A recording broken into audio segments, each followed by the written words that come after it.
and we start with one second as well. Sefer Shmiras Haloshon. On today's topic, stained volumes. Okay, and it says, our sages teach. One second. Our sages teach. Tana Devele Eliyahu Zuta, chapter 24. That when a person comes to the next world, his every deed and word is shown to him, and he is judged accordingly. So that's the first thing when a person passes away. He's shown the whole life, right? And with all of the timestamps, whatever he did, whatever he said, every word he said, knowingly, unknowingly, even empty conversation, right?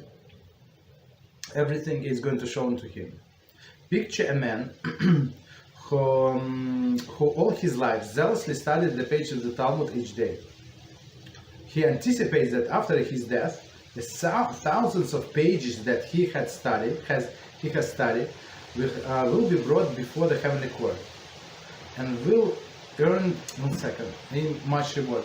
So he anticipates a big reward. He studies every day at a page of the Talmud.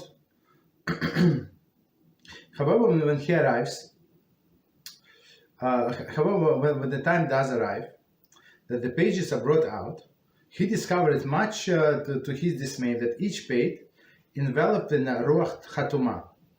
Ruach Hatumah, which is a spirit of impurity. So all of this holy Torah that he learned involves in Ruach Hatumah, enveloped, right?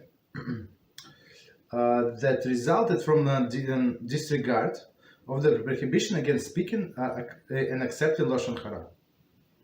How great his anguish will be when he sees how his carelessness in this critical area caused him the irreplaceable loss of the hard-earned wealth.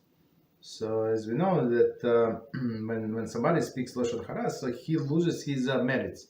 So and his merits actually goes to the person against whom he is talking about, right? This point can be illustrated by a parable of a man who purchased that seemed to be most exquisite set of Talmud. The cover of each volume was made of leather, embossed with a beautiful gold design, and bound with a fine heirloom binding. So beautiful, right? Very expensive. The seller had assured the buyer that the inside of each volume has as beautiful as its outside, and thus there is no need to open and inspect it. The buyer had taken him at his word and paid in full, after which the seller left the town for some undisclosed destination. How utterly dismayed the buyer was when he later discovered that the page of each volume was stained by thick grime. How angry the buyer was at himself for not having inspected the volumes before purchasing them. You understand? Just because a person does not learn halacha, so whatever we learn, Shmiras Haloshon, and he or she said that it's too much for me, it's too hard, it does not change the reality. So a person does them so all his life, and he loses many of them, right? Because of speaking Loshon Hara. Also, so it is with a habitual gossiper. Even if he will study the entire Talmud many times, and then in the end not a single tractate will shield him at his time of judgment. Each volume will be enveloped in impurity and will be repulsive to look at. So we're talking about habitual gossiper. So our rabbi said that habitual gossiper, one of the people that has no share in the world to come. So if somebody just speaks occasionally Loshon Hara, there is a maybe. Hopefully that we're going to do Teshuvah, but habitual, no place in the world to come. With all his achievements. A wise man considers the ramification of his actions and acts accordingly. Therefore, while one strives to live by the verse, the beginning of the wisdom is to acquire wisdom. The wisdom is to acquire wisdom.